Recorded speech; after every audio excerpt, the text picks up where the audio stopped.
Well, hello there, motherfuckers, and welcome to your Smackdown review. Well, this episode was pretty much about Team Hell No, and, I don't know what they're doing with Daniel Bryan. What are they doing with anybody, for that matter? Can anybody answer that question? Before we get going in this review, talk about, I don't know why they're doing this with Daniel Bryan. Why are they doing anything with Braun Strowman? Why are they doing what they're doing with Roman Reigns? Why are they doing what they're doing with Brock Lesnar? Why are they even letting him do that? Can anyone answer these questions? Probably not. You probably couldn't answer any of these questions because there's just not a clear-cut answer. I believe if there truly was an answer, I don't think this stuff would be going on. Everything is just completely random in WWE. Why would you have a guy that just came back? All he's done is feud with Big Cass pretty much, and have a tag match at WrestleMania with Shane. And I don't know where Shane is, by the way. I guess he's taking some time off, but for God's sakes,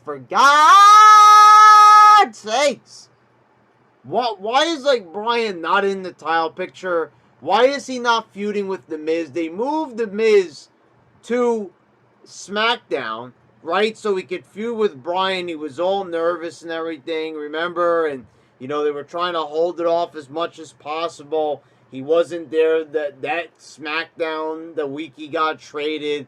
And I was saying, okay, they're trying to build a little bit of suspense. And they even had them on Miz TV, where they were barely even talking to one another. They've tried all they can, and maybe they're trying to hold off until SummerSlam, but it's just ridiculous. To the point where they're actually bringing back Team Hell No. Team Hell No was not exactly a popular team. Okay, so the Dr. Shelby segments, looking back on them in retrospect, they're 100 times better than anything we're getting nowadays. So I even mentioned it in the Bailey and Sasha segment, of my Raw review. I said that it's basically that even though the segments were not great, they were better. And the first one, when they were actually sitting there, during the first meeting, when they were there with all the other patients and they were in the circle, that was funny. That at the time I put over, and still, even in retrospect, it's still a good segment. Then they tried to do that a couple of different things where, where they were in the diner, the Harry Met Sally thing, and I think they were kind of just jumping the shark there. They were going a little bit too far with it. They were doing a little bit too much. And that's what they do it nowadays even worse. I mean, at least, it was a little bit better. Now it's like the Bo Dallas and Curtis Axel thing. They just keep doing the same joke week after week. So at least it was better than that. But thing was, when that was going on, people were saying they wanted to see Daniel Bryan be put over as a singles wrestler. I remember at that time, when they did Team Hell No, they didn't want to see Bryan in the tag with Kane. They actually wanted to see him added to that match at SummerSlam that they were having for the world title. I still remember it as clear as yesterday. They had screwed over Bryan at Mania. They had him lose in 18 seconds, whatever the time was, to Sheamus. And the crowd booed Sheamus and everything. And it wasn't just a smarky crowd. It was a crowd that actually wanted to see Bryan, who they saw as a true star. And they wanted to see the guy be put over. But they refused to do that. And they stuck him in a tag team, a pointless tag team that nobody honestly wanted to see. But they went ahead and they did it anyway. So now that kind of brings back bad memories of when they were trying to hold Bryan back and they were doing things against the fans' will. And, Bryan, they took him from a world title from cashing in his Money in the Bank. They made a joke out of him running away from Mark Henry and Big Show for months. And then they just had him lose in 18 seconds. And then they just kind of threw him into this tag team with Kane. And so it's like, I don't want to see the tag team back again. After all those months of trying to get Bryan over and everything. And that shit lasted like a year and a half. I mean, that garbage lasted for so long before he actually got to the top of the heap. So when you're going back and you're being nostalgic for 2012, you've got problems. You've got major problems on your hand there, pal. I mean, you're going to go back and you're going to be nostalgic for a bad year in WWE with a tag team that nobody wanted to see. I mean, they were funny together, and I will say, okay, here in this opening promo with Renee Young,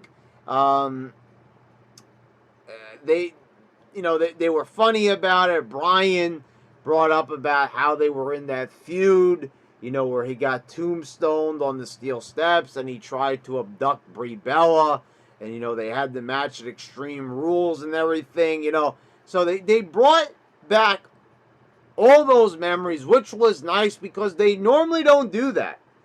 They addressed the past situations and they made it a bit funny. They glossed over it. But I will say, I actually liked it. I did. I got to give positive. I mean, I'm complaining about them going back to this, but if we're going to actually have to go through this, I will say that it was enjoyable, and I appreciated that they at least addressed the fact of how ridiculous it is that, when wrestlers feud and everything, and then they kind of just become buddies again and everything, and Kane is watching people's backs. And it's funny because a few months ago, he was feuding with, Lesnar and Strowman and all this, and Kane's throwing him into a garbage truck and all that, and he's the Demon. And then now he's just like a comedy character. I don't know. I said this at the time. I says, they probably should have never had Kane do anything comedic beyond, saying "suck it" with the, the voice communicator thing. But I think we're well past the point of no return on that. So, for what it was enjoyable. The Usos came out. All the Usos. It's like they addressed the fact that they've been handed a title shot against the Bludgeon Brothers, and they say if they're going to Paige comes out and says if they're gonna have a match tonight, she'll make it so that if they win, they'll be added to the match. And see, the problem I have here is I never understand why they do this add to the match. How about if you win the match, you replace the team? Because the way I see it, if you're going to lose, I mean, okay, so they eventually didn't win anyway. We all know that. I mean, sorry if there's a spoiler here in this part of the review. I apologize, but the fact of the matter is, let's just cut the crap. It's if they're going to have this match and they're going to have stakes, it's like, they're going to lose anyway, but it's like they're going to be added to the match. No. They're going to lose their spot if they lose the match, team. Hell no. How ridiculous is that when somebody loses a match, yet they're still in the match? And we've seen actually wrestlers winning matches where they're added to the pay-per-view match, and then that person they beat is still in it. And that's like a cheap way of them doing triple threats, so, thank God they didn't end up doing that. Jeff Hardy issued an open challenge. Jeff beat The Miz here. And, I don't know. This is the point in time when they should probably be protecting The Miz. I know that this guy could be a world champion. Especially he's only got better since his last title reign. And I don't know why they're avoiding it so much. Like, I don't know if it's because Smarks don't really like The Miz, but then again, sometimes he gets cheers from them. So I kind of don't understand. There's sort of a love-hate relationship between the Smarks who they cater to.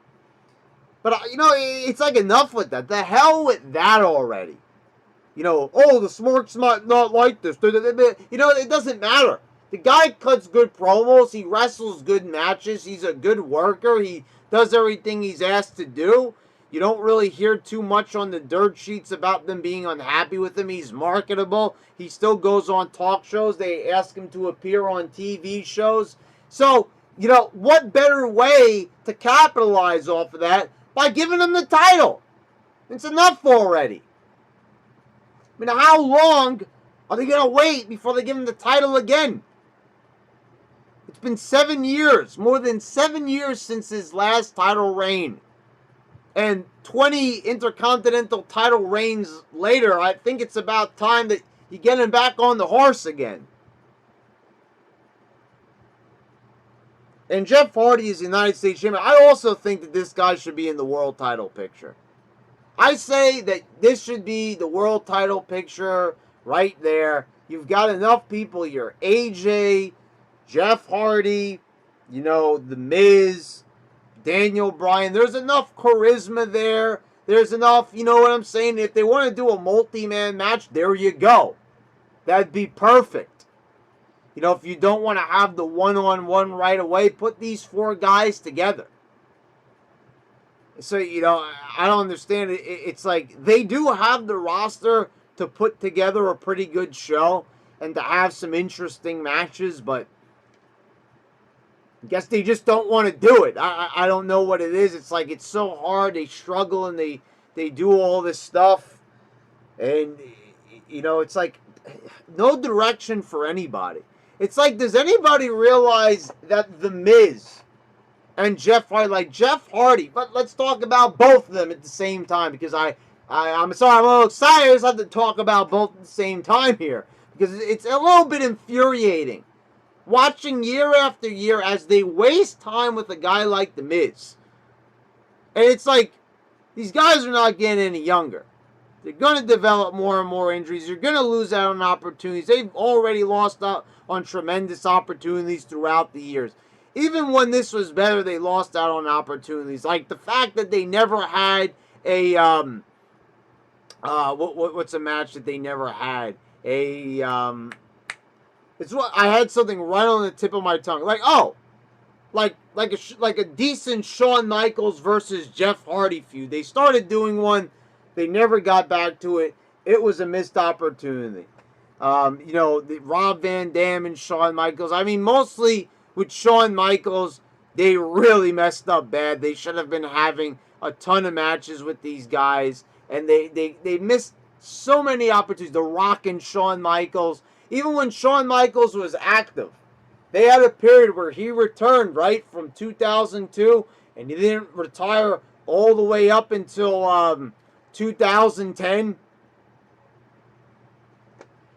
And all those years, 7 years back with the WWE, and they couldn't once have like any of those feuds going on, and they could have been great feuds, memorable feuds that we could all look back on. So, the point is, you look back on all that stuff, and it's like, these are missed opportunities, right? So it's like, I don't know why we're not jumping at the chance to do Jeff Hardy and AJ and stuff.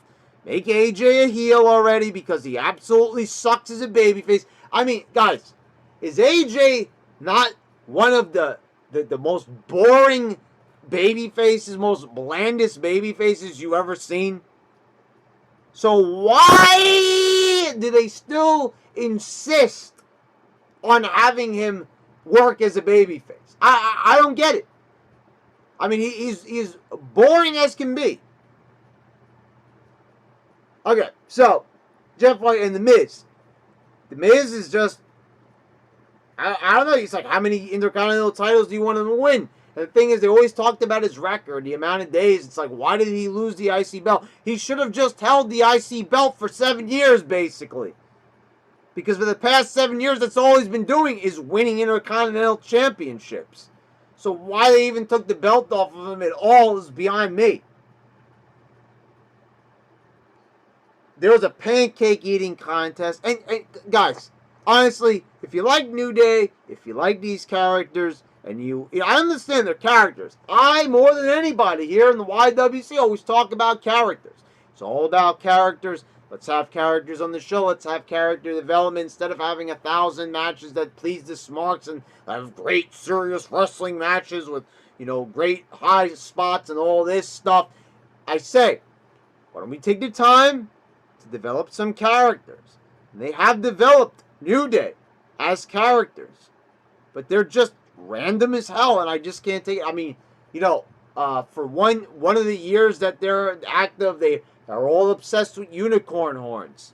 Okay. It bears a resemblance to a certain female sex object. But moving on. Then they're obsessed with, I don't know what it was, they're pushing around an ice cream cart for a while. And now they're obsessed with pancakes. And why they're obsessed with pancakes, I couldn't tell you. It was just like one day they showed up, and I thought maybe, just maybe, and I still don't know. Sometimes they do these little things on WWE.com, these little exclusives that, little things happen backstage and we're like supposed to know about it or something like that. But, who the hell is going to bother with that stuff? If it was important, it would be on the main show. So, now they're just obsessed with pancakes. I mean, it's not explained at all. I don't know why they're obsessed with pancakes. They're just obsessed with pancakes. They're coming out, they're throwing pancakes at the fans. They're throwing pancakes at wrestlers. They're eating pancakes. There's pancakes showing up in garbage sacks. There's pancakes, pancake batter. They're sticking people's hands in pancake batter. I don't know. I don't know why pancakes are such a big thing with these guys, and why it's the epitome of their character. Well, I don't know. But anyway, so they're having this pancake contest, and Sanity music hits, and they just beat the ever-loving hell out of them. And there you go. So let's recap Sanity so far in the WWE. They have some vignettes. Ooh, they look pretty good, right? The vignettes, they looked pretty good, right? Excited. Eric Young, a great talent. Killian Dane, this big dude. What's his name? Wolf, some guy. Whatever. Anyway, they all look pretty good.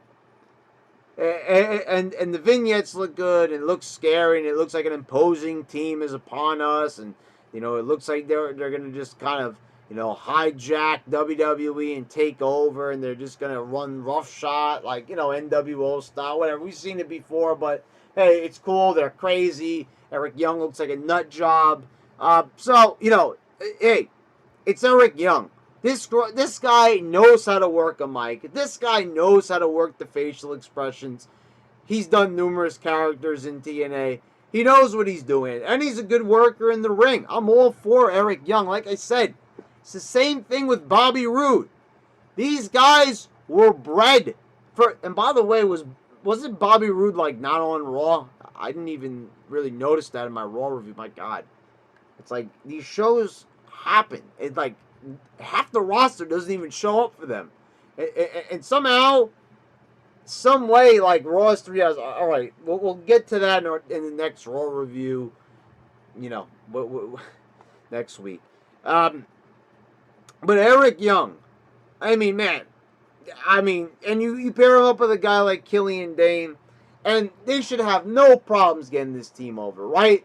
Imposing, crazy wrestlers. Eric Young is a seasoned vet. He knows what he's doing. He's been active for over a decade, right? He's not just one of these indie high spot guys. He actually legitimately knows how to work a match, and he knows how to play to the crowd, and he knows what he's doing. Okay, so great, right? Great. Half the work is already done. All you need is just a semi-competent team on creative. All you got to do is just have them look strong in segments, have them cut some good promos, and have them win their matches. Have them look like they're going for a title or something like that. Give them some worth. They lose their opening match last week, and so Eric Young fails to win the title in his debut.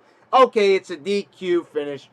Perfectly fine. It turns into a tag match. They lose the tag match. They lost their debut matches. Okay, so maybe they're going to get their heat back this week. And they do it by just attacking during a pancake. A pancake? Is that like a bird that eats pancake? No, a pancake eating contest. And this is so far what Sanity's been doing. So they went from having these vignettes, they totally forget that they're even supposed to show up, and we don't see or hear any vignettes for the next month, 2 months. Then they just show up at total random, and here they are just kind of getting involved in another feud. Never mind Jeff Hardy and the Usos from last week. They already are feuding with other people. Is there any consistency? Is there any sense of continuity? Could anything make any sense at all on this show? Is that possible? No, I guess it's not. I'm answering my own question. It's not possible. I guess it's not. Because if it was possible, it wouldn't be happening on such a consistent basis. So here's the thing. There's no consistency. There's no continuity. Except there is consistency and continuity on the show. Oh, really? But Brad, you're just contradicting yourself. You just said that there isn't. No, but there is. Not in the show, but the show itself is so inconsistent that there's your consistency right there.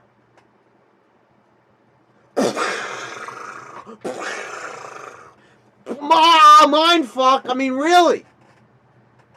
When the fact is that's the joke, that's the punchline right there, that there is no consistency on the show, and they do it in a consistent fashion. The fact that they're fuck-ups, that's the only thing that's consistent, is the creative team. And like I said, I don't know what it is. McMahon is forgetting things. He doesn't even remember what happened on a previous show. He's trying to bring back an organization that already failed epically. It's become a punchline for like almost every single wrestling podcast, interview, wrestling show on the internet, you name it. Why you would go back to a past failure instead of trying to improve your bread and butter, which is, the goddamn WWE. I don't know. I don't understand. Like this is what's going to be on Fox. Okay, we'll get to that in a second. We have Asuka and Ellsworth. Ellsworth is trying to bide some time outside. Asuka chases him through the crowd. This could have been better. They could have done more with this. I will say once again, Ellsworth's facial expressions were on point. It was a bit funny how she was chasing him around, He put, something, if someone is going to play the role of a cowardly heel, it makes sense for Ellsworth. Not for the Authors of Pain running away from Titus Worldwide, of course. But if there is going, and Kevin Owens, who's beating up the owner of the company. But if you're going to do that character, do it with Ellsworth. It makes sense. So, Carmella gets a shot from behind, and she, pulls Ellsworth away. So, could have did a lot more with this segment. It fell flat for me. Daniel Bryan and Kane are arguing backstage. Bryan wants an apology, for all the times that he stalked them. And then, he talks about, you're like a brother to me. And then he says how you set your brother on fire. So, once again, I like that they're addressing all this about how ridiculous the Kane character has become. Like I said, Kane is a legend, but it's just so sad that all the great moments with Kane, the Inferno matches with his brother, the match at WrestleMania 14, all the build up to WrestleMania 14, the great tag team with X-Pac where he tried to humanize him and all that, and the Brothers of Destruction tag team, the first run. I mean, you have all those great moments. Hell, even when they tried the first crack at comedy with them, the Suck It, And then even doing the Canaanites thing with Hogan and The Rock. I don't care what anybody says. I love that segment. We have all that great stuff to look back on with Kane. But then we have to look back and kind of just see kind of Kane becoming just a shell of his former self. Them having him do all this comedy and everything. And I get it. You know, Kane is versatile. It seems like Kane never complains. He's a company guy. And, you know, I got to put him over for that. But for God's sakes, I mean, you look back at the Katie Vick stuff.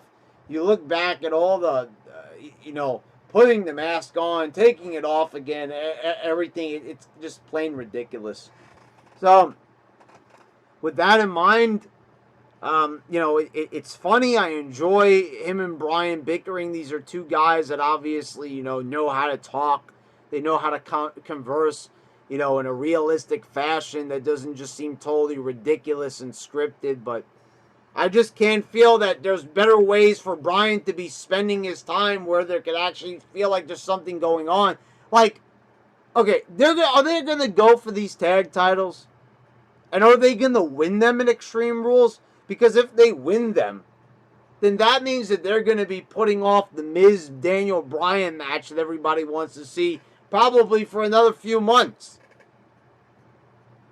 Unless the Miz screws Bryan out of the tag titles, which would probably be ideal. I think it'd be better if maybe he screwed him out of the world title. I mean, what a great story that would be. If they wanted to put the Bryan Miz thing off, okay, great. You know what the match of Extreme Rules should have been? The pay-per-view right before SummerSlam? How about if we did AJ versus Bryan, right? Like I said, turn AJ heel because that babyface thing just completely sucks. Have them have a great match. Have them have the best match on the card, for God's sakes. Do what they do best, right? You smarks want to see a great wrestling match? Well, there's a great match. There's two great workers that even I would love to see. Okay. So, have the match. Bryan hits the knee. He's going to win. He's going to win. Oh, no. The Miz pulls him out. Starts beating the shit out of him. Oh, my God. The Miz. You know, something that should be my title shot and everything. Then we go to SummerSlam. And there's the grudge match right away, right? The Miz cost him his title shot. Now that culminates everything that was said on Talking Smack, everything that happened, you know, on SmackDown between Bryan and the Miz can now culminate, and we can have something truly great. But they're not going to do that. I don't know what they're going to do. Instead, you know, it's going to be a tag match. Is Bryan, like, seriously, why would Daniel Bryan want to go after the tag titles when he's already been world champion? Twice. I know most people don't remember, but he did win at SummerSlam, right, against John Cena. Pinned him clean. And then he won again at WrestleMania. But for some reason, he's going for the tag titles. I don't understand this. Same thing with Jeff Hardy. Why would he want the U.S. title if he's already won the world title?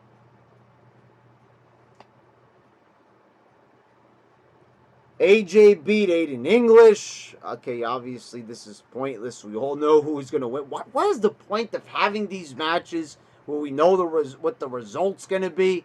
I mean, honestly, you put Aiden English in there against the world champion. Who's going to win? Rusev finally gets physical with AJ. Puts him in the camel clutch. Okay, great. You know, I don't know. This is random as hell why they chose to put Rusev in there. It's like, I guess maybe just to shut the fans up already, to have them stop chanting Rusev. We all know that Rusev is not going to go over here. Becky Lynch defeated Peyton Royce. They just did a short little selfie promo this way. I'm not talking about that crap. So I could talk about how annoying their voices are and just how they have no idea how to cut a promo. You put it in a selfie promo, it's just going to be 3 times worse. There you go. So, Becky Lynch puts her in this armor. I mean, guys, look at Peyton Royce. You want to talk about work rate? Okay, I don't know the first thing about wrestling a match. Let's get that out there. I don't know. I can't I can't work a match. I know nothing about working a match. I haven't received any wrestling training. I'm the last person probably that should be talking about work rate. Okay, disclaimer there. Done, good, great. Look how she like goes in the corner. How come when every other wrestler hits the corner, it looks like their back is hitting it? With her, she's like, like, you know, it's just her like, obviously, like, she's no part of her anatomy is even touching the turnbuckles. She's sloppy in the hell as hell in the ring. Her timing is way off. I mean, it looks like a clusterfuck of epic proportions when she gets in there. But, you know, for some reason, she's on the main roster. And they haven't, like, even won a single match. They might have won, like, one tag match or something like that. But they brought them up to the main roster for what? Are they going for a title? No. Are they doing anything? Are they really involved in one particular feud? This feud, like, started off when they came out there against all the girls and, like, started making fun of accents, right? They tried to make, like, Charlotte had a southern accent even though she doesn't.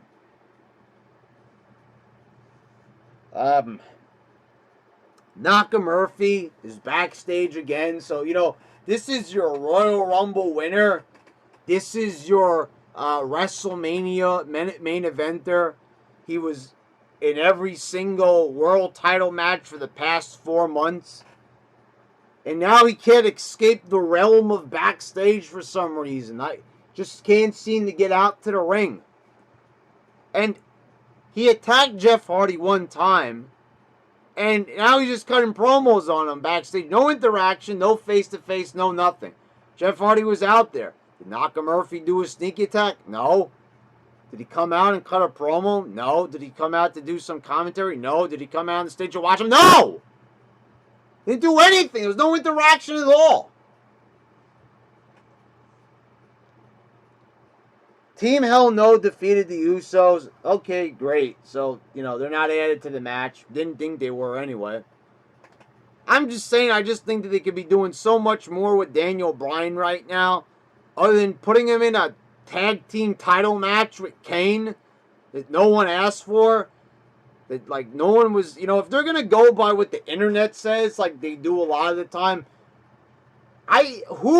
what corner of the internet where people ask, you know what I'd like to see more than anything else out of everything in wrestling, all the years, all the lineage of WWE, all the great moments of the Attitude Era, all the great moments in the Ruthless Aggression, they pick the one thing from the PG era that was just slightly over, coming from a time when the ratings were still trash. So why they would pick that over everything else that they could possibly do, or, you know, if they want to just have a little brief month of nostalgia, I mean, like, it's enough already with the old tag teams.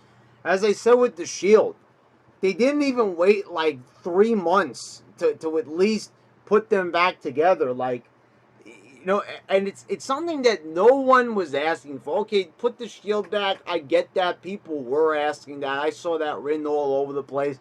People would even write in on my videos, oh, they should probably just put them back together. I don't understand why they would want that. But they go back and do nostalgia for things that no one is even nostalgic for. So, like, Team Hell No, of all things, that's what they think people are nostalgic for. Like, where is that written? I want someone to show me that works for WWE.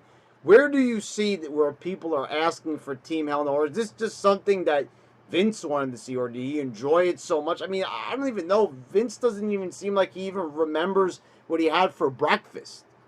But, you know, for some reason, I guess maybe he's asking for Team Hell No.